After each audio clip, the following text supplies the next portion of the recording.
अस्सलाम वालेकुम नाज़रीन, यौम आज़ादी के सिलसिले में खुसूसी प्रोग्राम से बिलाल एहसन आपका मेज़बान हाजिर है। नाज़रीन, जैसे कि आपको पता है कि ईद उल अज़हा और फिर यौम पाकिस्तान यानी यौम आज़ादी 14 अगस्त जश्न आज़ादी, ये दोनों जो है ये बहुत ही करीब मौजूदा बरस आ गए, जिसकी वजह से ईद उल अज़हा की जो छुट्टियां थी वो 14 अगस्त की छुट्टियों में जो है वो जम हो गई। आज 14 अगस्त है, आज हमारे 72वां यौम आज़ादी हम मना रहे हैं और 73वां जश्न आज़ादी। सवाल ये पैदा होता है कि क्या हमने 72 बरसों में क्या खोया और क्या पाया। ये जो प्रोग्राम आज हम बैठ के कर रहे हैं, इस प्रोग्राम का नेचुरली दरहकीकत कोई भी मैं नहीं समझता कि हमने कोई ऐसा कारनामा अंजाम दिया जिसको कि हम दोहरा सकें। हम ममलकत पाकिस्तान की तरक्की के लिए हमेशा दुआगो रहे, जज्बा रहा। आज जो हमारे साथ, हमारे मुल्क के साथ जो भी बैनुल-अक़वामी सतह पे या दाखिली सतह पर जो कोई भी मुश्किलात हैं, वो मेरे ख्याल में बच्चे को भी पता है। भारत के ज़ेर कब्ज़ा मकबूजा कश्मीर में जो खुसूसी जो उनकी हैसियत थी उसको तब्दील कर दी गई, भारत ने उस पर कब्जा कर लिया, जिसकी वजह से पाकिस्तान में एक गम और गुस्से की कैफियत पाई जाती है। और पहली दफा सरकारी सतह पे 14 अगस्त को यौम कश्मीर से बिल्कुल अटैच किया गया और कश्मीर बनेगा पाकिस्तान का नारा लगाया गया। और आज हम यौम आज़ादी तो मना रहे हैं, लेकिन उसके साथ साथ कश्मीर की आज़ादी का भी दिन मना रहे हैं। क्या कश्मीर बनेगा पाकिस्तान। 15 अगस्त जो कि हिंदुस्तान हमारे दुश्मन के यौम आज़ादी है, उसे सरकारी सतह पर यौम सह मनाने का ऐलान किया गया। तो लिहाजा आज हम यौम आज़ादी जो है बहुत ही शान और शौकत से मना रहे हैं। हर साल की तरह इस साल कुछ जज्बा ज़्यादा है कश्मीर की वजह से, लिहाजा आज इस प्रोग्राम को हमने अरेंज किया। और इस प्रोग्राम की जो जीनत बने हैं, इस प्रोग्राम की जिन मेहमानों ने इस प्रोग्राम को रौनक बख्शा है, उनके मैं सबसे पहले आपको तारुफ करवाता चलूँ। मेरे सीधे हाथ पे पहले मेहमान जो हैं अतीकुर रहमान साहब हैं। ये बेहतरीन इकनॉमिस्ट भी हैं, ताजिर भी हैं, समाजी कारकुन भी हैं। थैंक यू सर कि आपने आज अपने प्रोग्राम के लिए एक बेशुमार बहुत ही मुश्किलात से मेरे ख्याल में टाइम निकाला होगा, बहुत शुक्रिया। मेरे दूसरे मेहमान हैं जमील प्राचा, जो कि चेयरमैन है सिंध ताजिर इत्तेहाद के और काफ़ी ज़्यादा एक्टिव और काफ़ी ज़्यादा फ़ाल ताजिर हैं। मेरे तीसरे मेहमान हैं जनाब जावेद शम्स साहब, जो कि ऑल ताजिरान पाकिस्तान के सिंध डिवीज़न के प्रेसिडेंट हैं। सही बोला मैंने? आप तीनों मेहमानों का बहुत शुक्रिया कि आप तीनों मेहमानों ने आज मेरा अपना ज़ाती राय है कि जिस तरह के ईद उल अज़हा के बावजूद एक आम पाकिस्तानी भी हैं, एक इंसान भी हैं। आज आप कैसा फील कर रहे हैं कि जब आज हम 72वां यौम आज़ादी मना रहे हैं, तो आपके दिल में क्या जज्बा है कि क्या हमने माजी में क्या गलतियां की जो कि आइंदा नहीं करेंगे? जी, बहुत बहुत शुक्रिया बिलाल साहब। और सबसे बड़ी बात यह है कि आज इतने अहम प्रोग्राम में मुझे मदऊ किया आपने, इसके लिए मैं बड़ा ऑनर फील कर रहा हूँ। बात सारी यह है कि जहाँ पाकिस्तान का यौम आज़ादी आज हम मना रहे हैं, उससे पहले अल्हम्दुलिल्लाह एक बहुत बड़े फरीज़े से भी होकर गए हैं, और वो है ईद उल अज़हा। और अल्हम्दुलिल्लाह आज यौम आज़ादी में हमें इसका इजहार अल्फाजों में तो मैं कर नहीं सकता। ये तो एक जज्बा है जो कि अंदर मौजूद है, एक दिल की गहराई में पाकिस्तान से प्यार। हम कैसे भी रहें, किन हालात में भी रहें, पाकिस्तान तो हमारे लिए सब कुछ है, हमारी जान है, हमारी मान है, सब कुछ है। और पाकिस्तान का यौम आज़ादी तो हमारे लिए किसी ईद से कम नहीं होता। और आज हम ये अल्लाह पाक का शुक्र अदा कर रहे हैं कि अल्हम्दुलिल्लाह कि उसने 2 ईदें हमें इकट्ठी दी। बिलाल भाई, आपने एक बहुत अहम बात मुझसे पूछ ली, और वो बात यह कि क्या हमने पाया, क्या खोया। तो इसमें जहाँ तक बहुत सारी बातों को लोग सामने रखेंगे, मैं एक बात बड़ी अहम कहूँगा कि मुझे बड़ा दुख होता है देखकर कि हम चाहते हुए भी और ना चाहते हुए, जैसे इंग्लिश में कहते हैं वेदर और नॉट, क्या हम अपने माशी हालात को सही नहीं कर सकते। हमने अपने माशी हालात को बहुत ज़्यादा ख़राब किया, और इन माशी हालात के ख़राब होने की वजह से आज पाकिस्तान को बहुत तकलीफ़ का सामना है और बहुत स्ट्रगल करनी पड़ रही है उसको दुनिया में, और बहुत मुश्किल से अपना वो खोया। शायद यही वजह है कि माशी कमज़ोरी की वजह से हमारे जो दुश्मन है उन्होंने एक वार किया है, जो कि मकबूजा कश्मीर में जो भी इंडिया की सूरत हाल हुई, वो हमारी एक कमज़ोर पोजीशन की वजह से हुई। आपने वजह फरमाया, और ये तो बहुत ही बाजी से मिसाल है कि किसी के भी घर में अगर वो माशी तौर पे कमज़ोर होता है, तो वो आहिस्ता आहिस्ता ना सिर्फ ये कि सोसाइटी माशरे से अलग होता चाहता है, बल्कि रिश्तेदार भी। आज ये मटेरियलिस्टिक वर्ल्ड है ना, इसमें तो जितना आपको स्ट्रॉन्ग होंगे आप इकनॉमिकली, आप उतना कमांडिंग पोजीशन में होंगे। तो बात मुख्तसर यही है कि पाकिस्तान को इकनॉमिकली स्ट्रॉन्ग होना चाहिए था, जो कि नहीं है। हम पाकिस्तान को स्ट्रॉन्ग करने के लिए हमें क्या करना चाहिए वो एक अलग बहस है, लेकिन चूँकि सिर्फ आपका सवाल था पूछने के लिए कि क्या हमने खोया क्या पाया, तो सबसे बड़ा जो खोना है वो यही है कि हमने अपने आप को बहुत ज़्यादा माशी तौर पर कमज़ोर किया। इसमें तकरीबन मेरा ख्याल है कि तमाम हुकूमतें जो माजी की थी 1947 से लेके आज 2019 तक, इसमें से 1-2 साल आप लियाकत अली खान तक साहब के चार्टर ऑफ इकनॉमी नहीं था। लेकिन ये कि मेरा अपना ज़ाती राय है कि एक जो छोटा सा अरसा आपके पास आया 5-6 साल का अय्यूब खान के दौर का, वो पाकिस्तान की इकनॉमिक के लिए थोड़ा सा तरक्की आता था, उसके बाद से तकरीबन आप ठीक कह रहे हैं, लेकिन इसके साथ साथ एक बात जो सबसे इंपॉर्टेंट नोट करने की वो ये कि हमारा चार्टर ऑफ इकनॉमी नहीं था। जो एक अच्छा काम एक हुकूमत करती थी, दूसरे आने वाले इसको सबोटाज करने के बजाय उसको आगे लेके चलते तो पाकिस्तान इकोनॉमिकली स्ट्रांग होता चला जाता। होता ये रहा है कि एक दूसरे की दुश्मनागी में जिसको हुकूमत आती की उसने पिछली हुकूमतों के अच्छे कामों को भी सबोटाज किया और पाकिस्तान को इससे बहुत बड़ा नुकसान पहुंचा। और इस नुकसान को जब हम मल्टीप्लाई करते हैं तो आज जिस सूरत हाल से हम गुजर रहे हैं, कितना कौन कौन से फ्रंट हैं जिन पे हमको फाइट करना पड़ रहा है, बहुत पेनफुल सिचुएशन है। सारा कसूरवार हमें। जमील भाई, मैं समझता हूँ कि आप क्या कहेंगे, आपका क्या अपना ख्याल है कि क्या हमने कुछ खोया, क्या पाया, या हमने कोई तरक्की की है? देखें, हमने सबसे पहले तो देखें ये चीज़ होनी चाहिए कि हमें पाकिस्तान से इतनी मोहब्बत होनी चाहिए हम सबको कि हम अपने हर अमल के अंदर उस मोहब्बत का जज्बे का इजहार करें। अब हम मार्केटों में भी देखते हैं, हर जगह हमने देखा कि इंडियन मसनूआत जो खुलेआम बिक रही हैं, इंडियन मसनूआत पर क्यों पाबंदी आयद नहीं की जाती, इंडियन मसनूआत क्यों खुलेआम फरोख्त हो रही हैं? ये तो आप ही लोग बेच रहे हैं भाई। मैं वही बात कर रहा हूँ कि जो लोग तो स्मगल करके पाकिस्तान में वो चीज़ें ला रहे हैं उनको ब्रेक किया जाए। और आपके चैनल के ज़रिए मैं अपने हर ताजिर भाई से ये अपील करूँगा कि पाकिस्तान की मईशत से मोहब्बत करनी है, पाकिस्तान से मोहब्बत करनी है तो उनकी मईशत का बाइकाट। मुझे याद है अच्छी तरह कि एक दफ़ा आप लोगों ने इंडियन माल का बाइकाट करने के लिए बाकायदा मार्केट में, मुझे याद है कि खारादर में एक डेमोन्स्ट्रेशन भी किया था कि उसमें झंडे भी लगाए थे, आग लगाई थी, उसमें आप लोगों ने कोशिशें भी की।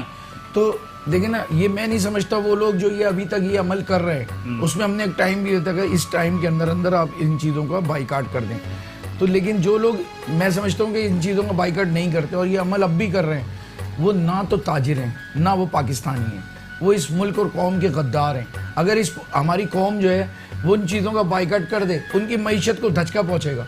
और किसी सिर्फ बेचने वाला नहीं, जो इस्तेमाल कर रहा है वो भी देखें, सबसे ज़्यादा अगर किसी मुल्क को नुकसान पहुंचाना है ना, उसकी मईशत को नुकसान पहुंचाएं।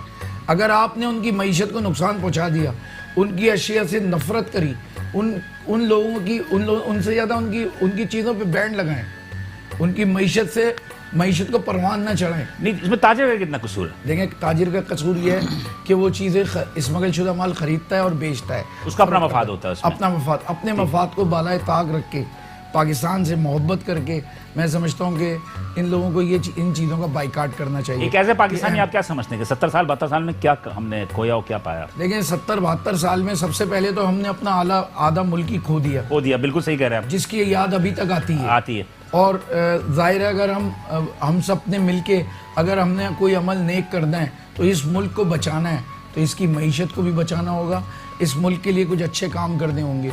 और उन अच्छे कामों में ये नहीं है कि मैं आप सब, इस मुल्क का बच्चा अगर उसमें शामिल नहीं होगा तो वो ये मुल्क कभी तरक्की नहीं कर सकता। शम्स साहब, आप ये बता दीजिए कि एज ए पाकिस्तानी एक ताजिर होने के नाते क्या आप समझते हैं कि इस मुल्क को सियासतदानों के साथ साथ क्या ताजिरों ने भी नुकसान नहीं पहुंचाया? बिस्मिल्लाहिर्रहमानिर्रहीम। बिलाल साहब, आपको और पूरी मेट्रो वन की टीम को मुबारकबाद थैंक यू कि इस खूबसूरत मौके पे हमें बुलाया और हमें अपने इज़हार ख्याल का मौका तिजारत में साल भर गुफ्तगू करते रहते हैं। ये बहुत बड़ा दिन है। 14 अगस्त वो दिन है जो ये समझ लें कि अगर किसी माँ के घर में कोई बच्चा पैदा होता है तो वो जितनी खुश होती है उतना ही खुश एक आज़ाद इंसान होता है। बेशक। और मैं इस बात पे सिर्फ ये कहूँगा कि खुदा करे कि मेरी अर्ज़ पाक पर वो फसल गुल उतरे कि जिसे अंदेशा ज़वाल ना हो। अल्लाह रब्बुल इज़्ज़त। देखिए, जनरेशन का दौर है, एक दौर गुजरा जिसमें हमारे बुजुर्गों ने मुल्क बनाया, जानें दी, असमतें दी अपनी। किसी मुल्क में जान देना तो बहुत आसान होता है, लेकिन अपनी इज्जतों को और असमतों को कुर्बान करना बहुत मुश्किल होता है। और फिर अल्लाह रब्बुल इज़्ज़त की तरफ से दिए हुए मकसद मदीने पाक के बाद अगर कोई दुनिया में मुल्क एक नजरियाती सल्तनत है तो मेरे ख्याल पे एक पाकिस्तान है और दूसरा शायद वो इसराइल है। अच्छा, ये दो ही हैं। सेकंड ये कि आपने जो बात की ना कि पाकिस्तान में ताजिरों ने क्या किया, आवाम के साथ ताजिरों ने कितना नुकसान पहुंचाया, मुझे ये बता दीजिए। जमील भाई ने एक बात कही, मैं उसकी बात से उबे करता हूं कि वो इस बात को तस्लीम कर रहे हैं। देखिए सबसे बड़ी बात यह है कि जहां हुकूमतों का काम खत्म होता है वहां ताजिर बिरादरी का काम शुरू होता है, और हमें ये चाहिए बहैसियत कौम के हम उन तमाम चीज़ों से इज्तनाब करें। जो चीज़ें हम बाहर से स्मगलिंग करके मंगवाते हैं उनसे हम बाइकाट करें और दिल से बाइकाट करें। देखें अगर मफादात के सौदों की तरफ जाएंगे तो दुनिया तस्खीर करती चली जाएगी और हम बैक पे चले जाएंगे, और हम किसी हद तक, जैसे अतीक साहब ने भी कहा कि हमारे किस किस मरहले पे और किन किन मामलात के ऊपर हमें बैकफुट पे नहीं जाना पड़ा, वो बेहतर समझते हैं, आप भी समझते हैं, हम भी समझते हैं। अब वक्त आ गया है कि हमें खुले दिल से, जहन के साथ और अपने ईमान की ताजगी के साथ इस मुल्क से वफादारी करनी होगी। आज यौम कश्मीर के साथ यकजहती कश्मीर भी मना रहे हैं, बिल्कुल, तो हमें अटूटे अंग कहना नहीं है, बनाना है। अपने आने वाली नस्लों को भी और ताजिर बिरादरी को ये करना चाहिए कि बिल्कुल बाइकाट करें, पीछे हट जाएं इन चीज़ों से, सेल नहीं करें। देखिए कुछ नहीं होता, कोई रोज़गार ख़त्म नहीं होगा। हमारे पाकिस्तान में एक से एक चीज़ें बनती हैं। सबसे ज़्यादा इंडस्ट्री जो वहाँ प्रमोट हो रही है इंडिया की, वो कॉस्मेटिक की हो रही है। हमें चाहिए, हमारी ख़वातीन को चाहिए कि वो इज्तनाब करें, बाइकाट करें, बाहर आएँ, उसको डैमेज करें, उसको आग लगाएं। लेकिन बात यह है कि अगर हम पैगाम देते हैं आवाम को, किसी को भी देते हैं, तो सबसे पहली चीज़ है कि एक चीज़ जब अवेलेबल है मार्केट में तो वो चीज़ तो बिकेगी।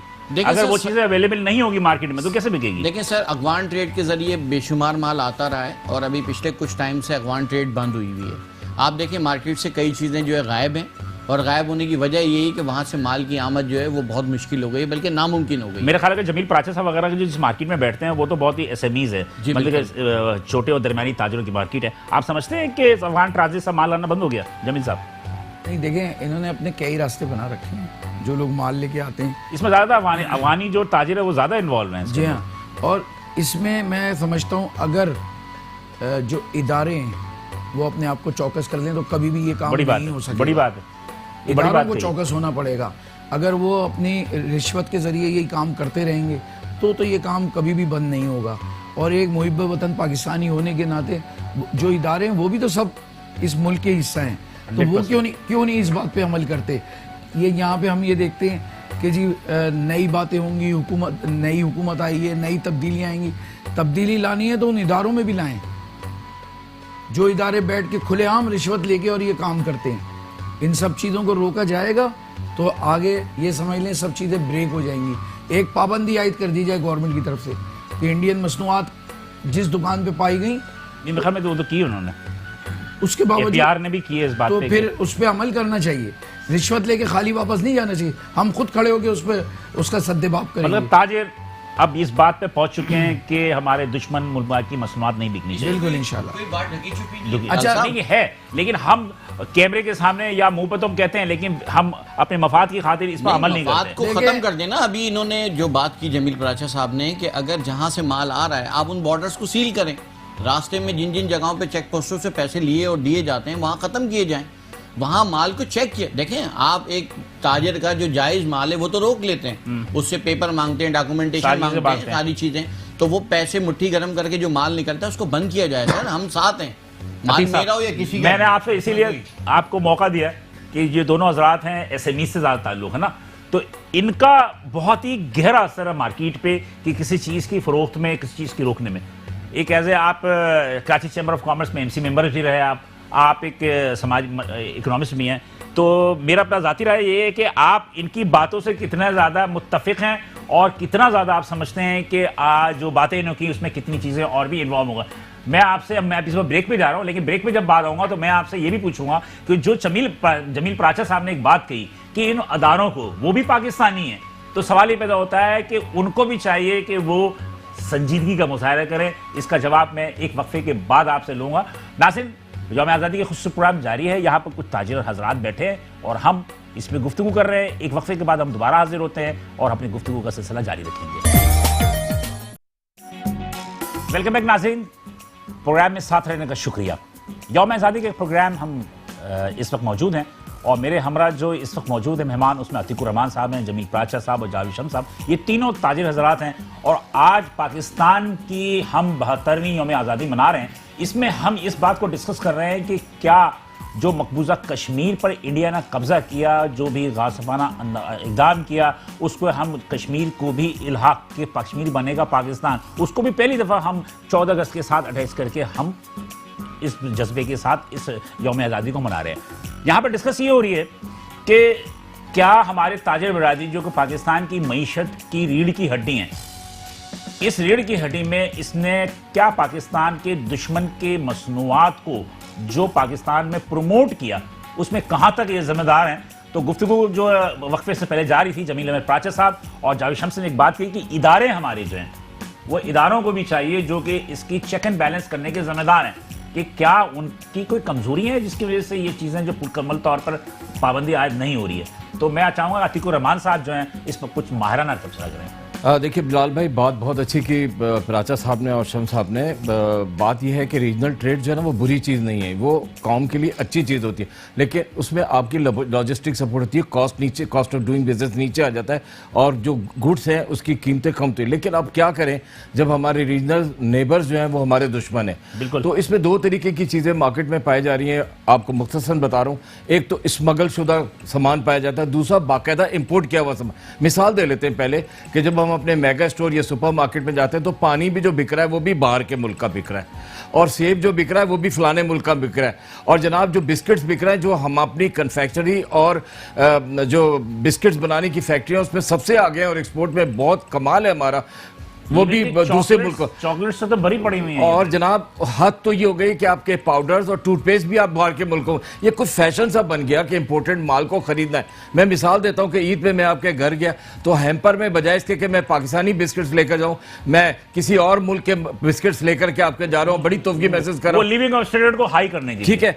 तो ये एक अच्छी बात नहीं है। आपके मेन सवाल की तरफ आ जाते हैं कि जो इंपोर्टेड गुड्स हैं और इंपोर्ट्स को अगर हम कम नहीं करेंगे तो अपने डेफिसिट्स को कंट्रोल नहीं कर पाएंगे, और अपने डेफिसिट्स को कंट्रोल करना है तो हमें सबसे पहले नॉन एसेंशियल आइटम्स और लग्जरी गुड्स को, इंपोर्ट्स को फिल फॉर इसी वक्त बैंड करना होगा। पानी पीना है पाकिस्तान का पानी पियो, सेब खाना है पाकिस्तान का खाओ, सबसे बेहतरीन सेब है, सबसे बेहतरीन पानी है।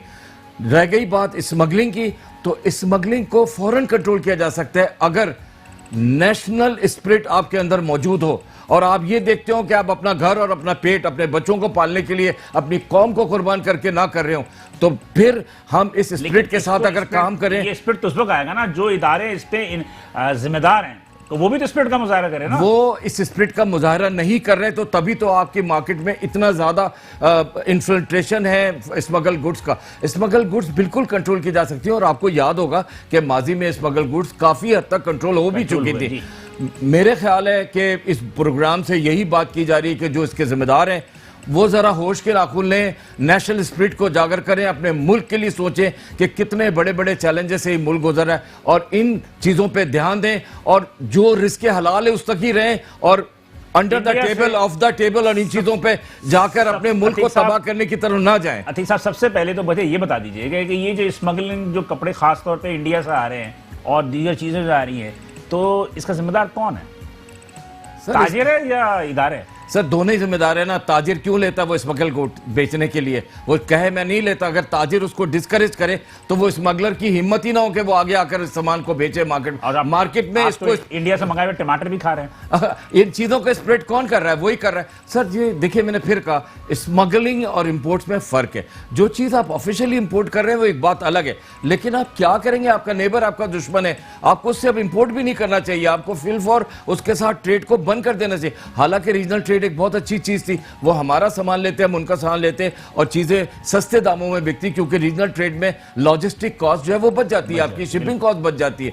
तो बात सारी यही है कि हमें एज ए पाकिस्तानी इस बात को सोचना है कि स्मगलिंग को रोकना तो एक अलग बात है, इंपोर्ट्स को हमें इंपोर्टेड चीजों की तरफ ध्यान नहीं देना चाहिए। All what we have to do is made in Pakistan पे ध्यान दें, पाकिस्तान की इंडस्ट्रीज को। लेकिन सर एक बात आती है, हम ये बातें तो कर रहे हैं, लेकिन गवर्नमेंट का इसमें एक बहुत बड़ा किरदार है। बहुत सारे विंडो ऑपरेशंस में जाकर आप अपनी इंडस्ट्रीज को नहीं चला सकते।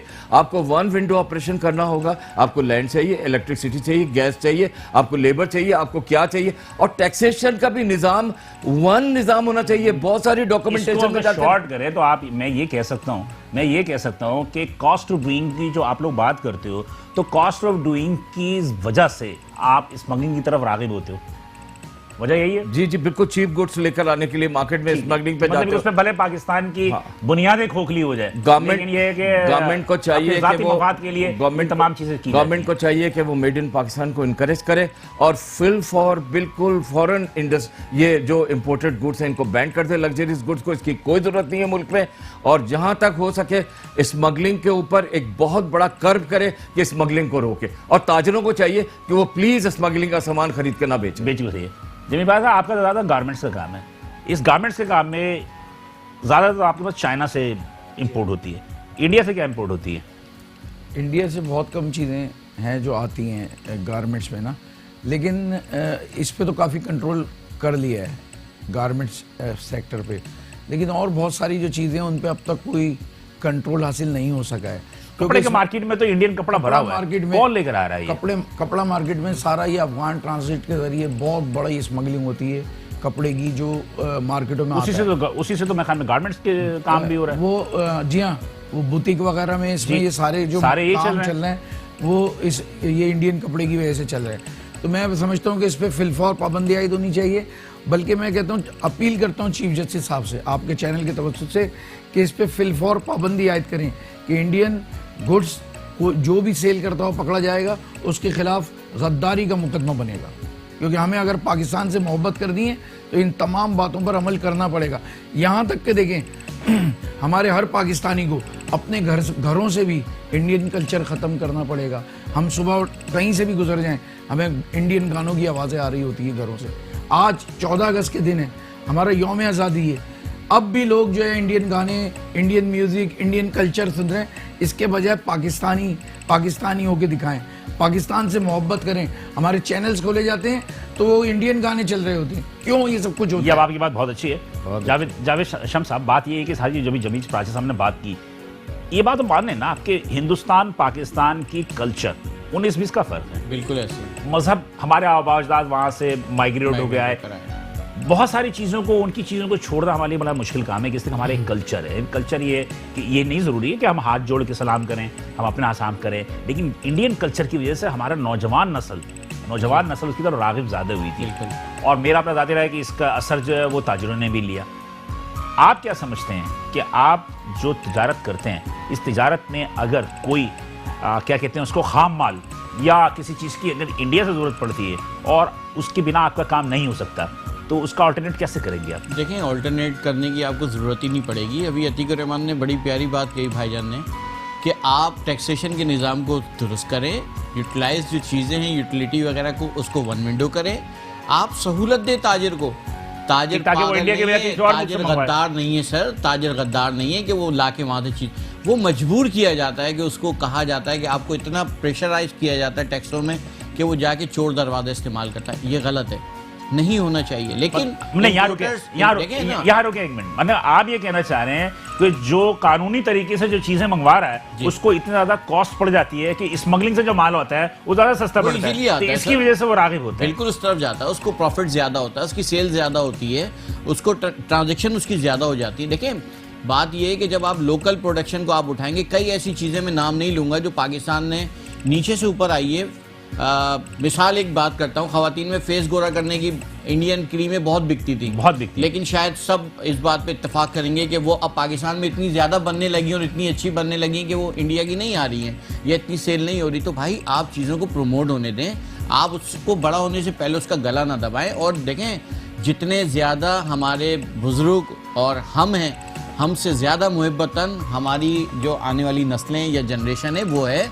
आप एक आवाज़ दें, लाखों करोड़ों नौजवान लड़के और लड़कियां शहर में बाहर खड़े होते हैं। आज भी आप रोडों पे चले जाएं, झंडे लेके, बैनर लेके हमारी नौजवान नस्ल निकली हुई है, वो अपने स्पीकर लेके निकले हुए, अपने म्यूजिकल इंस्ट्रूमेंट लेके निकले हुए। तो मौजूद के साथ मैं तीनों आज़ाद से पूछूंगा, ये क्या नारे लगाने से कि कश्मीर हो जाएगा आज़ाद, पाकिस्तान जिंदाबाद या वो साइलेंसर निकाल के मोटरसाइकिलों पे रोडों पे घूम रहे होते हैं, ये कौन से मुल्क को? तो सर आप उन्हें कोई सिनेरियो दे देना कि वो नौजवान 14 अगस्त को करे क्या करे? मकसद आप बताएं क्या करना मुझे चाहिए? एक बात बता देना, आपको आज चले तक 72 साल में आपको हमने बना दिया कि जनाब चीफ मिनिस्टर बना दिया, आपको प्राइम मिनिस्टर बना, आप क्या करेंगे? आप क्या प्रोग्राम देंगे उन नौजवान? 72 सालों में कितनी मरतबा आपको न्यूज़ पे आप लोगों के ये चला है कि आज गवर्नर ने जो है वो पाकिस्तान के लिए वहाँ बाग़ जिना में नमाज अदा करिए, शहरियों के साथ कर सकते हैं, क्यों नहीं करते हैं? लोगों को राग़िब करें, उन्हें नए रास्ते दें, जनरेशन को नई तफसीलें दें, उनको आगे बढ़ने के लिए आप जगह प्रमोट करें, वो बिल्कुल आगे आएंगे, आपको नए रास्ते देंगे। सर पाकिस्तान के दुनिया भर में हमारा नौजवान आगे है। आज हमारा नौजवान पढ़ के सबसे पहले बाहर का वीज़ा लगा के यूँ जाता है सर, उसको यहाँ पे सहूलतें नहीं है, नौकरियाँ तो दूर की बात है। सर एक छोटी सी चीज़ है, अगर किसी इदारे में आप जाके सीखने के लिए जाएँ तो वो कहते हैं हमें सिखाना नहीं है, हमें सिखाया चाहिए। कहाँ से दुनिया में आप जाएँ? सर मेरे साथ भी ऐसा हुआ है, मैं एक जगह गया, मैंने उनसे कहा कि जी ये इंस्ट्रूमेंट मुझे चलाना नहीं आते, तो उन्होंने मुझसे कहा कि आपको 3 दिन का हम सर्विसेज प्रोवाइड करेंगे, पैसे भी देंगे आपको। उन्होंने मुझे वो इंस्ट्रूमेंट चलाना सिखाया, उसके बाद मैं ऑन एयर हुआ, प्रोग्राम किए। लेकिन हमारे यहाँ कहीं गया तो कोई कहता है कि जी ये करके आए, वो कर, कहाँ से लाएंगे लोग? मेरे आप कहना चाहते हैं कि हमारे यहाँ जो स्किल बंदा चाहिए, तजुर्बेकार बंदा चाहिए, बिल्कुल, मतलब कि अंडर ट्रेनिंग नहीं चाहिए। तो सर वो पैदाइशी तौर पे तो स्किल्स में नहीं आ सकता ना, सिखाना चाहिए हमें। चले जी, बात ये है कि अतीक साहब, प्रोग्राम का टाइम कम है, तो मुझे इतना बता दीजिए सिर्फ ऐसे ताजिर होने के नाते नई नस्ल को और आवाम को क्या पैगाम देंगे आज, जबकि हम सियासी तौर पे एक बहुत ही नाजुक मोड़ पे खड़े हैं। एक तरफ हमारा दुश्मन हम पर बुरी निगाह डाल कर बैठा है, मकबूजा कश्मीर, चूँकि कश्मीर का हमारी अटूट अंग है, उस पर उसने गाजिबाना कब्जा किया है। तो आप कौम को, नौजवान नस्ल को क्या पैगाम देंगे? बहुत अच्छी बात, डिसअपॉइंट ना हो, नाउमीदी बहुत बुरी चीज़ है। बहुत अच्छा मुस्तकबिल पाकिस्तान का हमारा इंतज़ार कर रहा है और इंशाल्लाह कश्मीर हमारा हिस्सा होगा, जो कि पाकिस्तान का अटूट अंग है। और इकनॉमिकली जो हम सेटबैक हुआ उसकी वजह जो हम लोगों ने सबने डिस्कस किए, अगर लोगों ने सुन लिया उसको गौर से तो उस पर अमल करें तो इंशाल्लाह ताला पाकिस्तान एक स्ट्रॉन्ग नेशन बनेगा। जब स्ट्रॉन्ग नेशन बनेगा तो पूरी दुनिया पर रूल करेगा। जी जमीन साहब, आप क्या देंगे पैगाम? देखिए, हर पाकिस्तानी को ये अहद करना पड़ेगा कि दामे दर में सुखने कदमे, जब भी पाकिस्तान को ज़रूरत पड़ी हम उनके लिए, हम अपनी जान माल तन मन धन सबकी कुर्बानी देने के लिए तैयार हैं। ये हर पाकिस्तानी का यही इरादा होना चाहिए और इसी जज्बे से आगे बढ़ के काम करना चाहिए, उसमें हर फील्ड में काम आ जाता है। और मैं समझता हूँ कि हमें फिल फॉर पाकिस्तान के अंदर जो तब्दीली की ज़रूरत है, वो सबसे बड़ी तब्दीली है कि हम अपने मुल्क से मोहब्बत करके अपनी मसनूआत को प्रमोट करें, फखर करें पाकिस्तानी होने पे फखर करें और अपने पाकिस्तान को दिलो जान से मोहब्बत करें भाई इसकी, और अपने जज्बे का इजहार इन चीज़ों से करें। जैसे कि मैं आज एक जज्बे से इजहार कर रहा हूँ कि इंशाअल्लाह मैं एक मुहिम चलाऊँगा, ये 2 से 3 दिन में एक मुहिम चलेगी जिसमें हम पाकिस्तानी मसनूआत को प्रमोट करेंगे और इंडियन मसनूआत का मुकम्मल बाइकाट करेंगे। हमारी एसोसिएशंस तमाम मार्केट, कराची और सिंध की मार्केटों के दौरे करेंगे। जिन लोगों के पास ये इंडियन मसनूआत हैं हम उन्हें अपने रजिस्ट्रेशन से फारिग कर देंगे। जी जावेद शम्स साहब, देखें मैं तो सिर्फ इतनी सी बात करूंगा कि नौजवान नस्ल कब पीछे रही है। अगर अरफा करीम को उठा के देखें तो वो यंगस्टर थी ना, बेशक, और दुनिया में उसने एक नाम पैदा किया। ऐसे एक तवील फहरिस्त है हमारे नौजवानों की जो इस मुल्क पर मर मिटने के लिए मौके नहीं मिलते। देखिए मौके तो बात यह है कि थोड़ा सा चीज़ों को समझना होगा, नौजवान नस्ल को ये देखना होगा, स्ट्रगल करनी होगी। आप पैगाम क्या देंगे? पैगाम ये देना चाहेंगे कि जी घबराएं नहीं, परेशान ना हो, आपकी मंजिलें, आपके रास्ते कुशादा हैं। इस मुमलिकत खुदादात को इंशाअल्लाह अल्लाह पाक ने हमेशा कायम रखना है। आप अपने विजन को क्लियर रखें और अपना नज़्बुल ऐन बनाएं कि इस मुल्क के लिए, इस कौम के लिए आखिरी वक्त तक और आखिरी हद तक जाना होगा, और आप जाएं, इंशाअल्लाह दुनिया आपको वेलकम करेगी।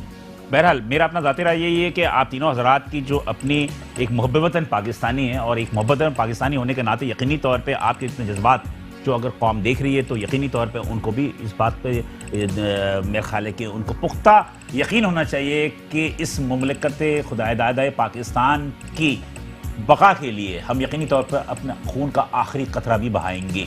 सिर्फ ये कहने के लिए लफ्ज़ी नहीं होनी चाहिए, ये अमली तौर पर होना चाहिए। लेकिन यहाँ पर चूंकि एक यौम आज़ादी के हवाले से हमने एक प्रोग्राम किया और एक महदूद वक्त था, जिस महदूद वक्त में जितनी हम बात कर सकते थे वो हमने किया। बहुत सारी बातें तशना रह गई जो कि हमें करना चाहिए था, लेकिन हमारे पास वक्त नहीं था। लेकिन बात सिंपल सा ये है कि हमें ये देखना होगा कि हम जो सिर्फ नारे लगाते हैं, मोटरसाइकिलों के साइलेंसर निकाल के रोडों पे चल के हम लोगों के हुकूक जो होते हैं उसको भी मजरूर करते हैं, इन सब चीज़ों से हमें थोड़ा सा जो है गुरेज करना पड़ेगा। लोगों के जो हुकूक हैं वो देने पड़ेंगे। यकीनी तौर पे जब आप किसी को हुकूक देंगे तो आपको उसके हुकूक मिलेंगे। ये एक मकाफात अमल है।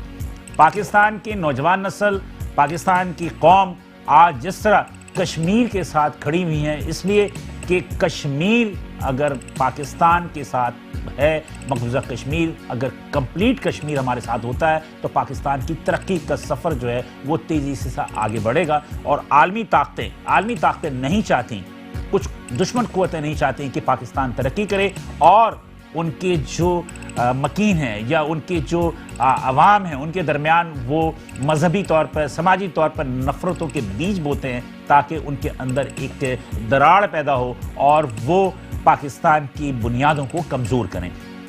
लेकिन बहरहाल आज हम इस बात का इरादा करते हैं, मेरे तीनों मेहमान भी आज मौजूद हैं, ये हम तमाम लोग इस बात का इरादा करते हैं कि इंशाअल्लाह पाकिस्तान जो है वो एक दिन सुपर पावर बनेगा और इंशाअल्लाह ताला पाकिस्तान को हम जितनी भी अपने इस्तेदाद के मुताबिक जितने भी फ़वाइद पहुंचा सकते हैं वो पहुंचाने की कोशिश करें। इस प्रोग्राम के इख्तिताम पर नारा लगाऊंगा, मेरा अपना ज़ादर हम मिलकर एक नारा लगाते हैं कि पाकिस्तान जिंदाबाद।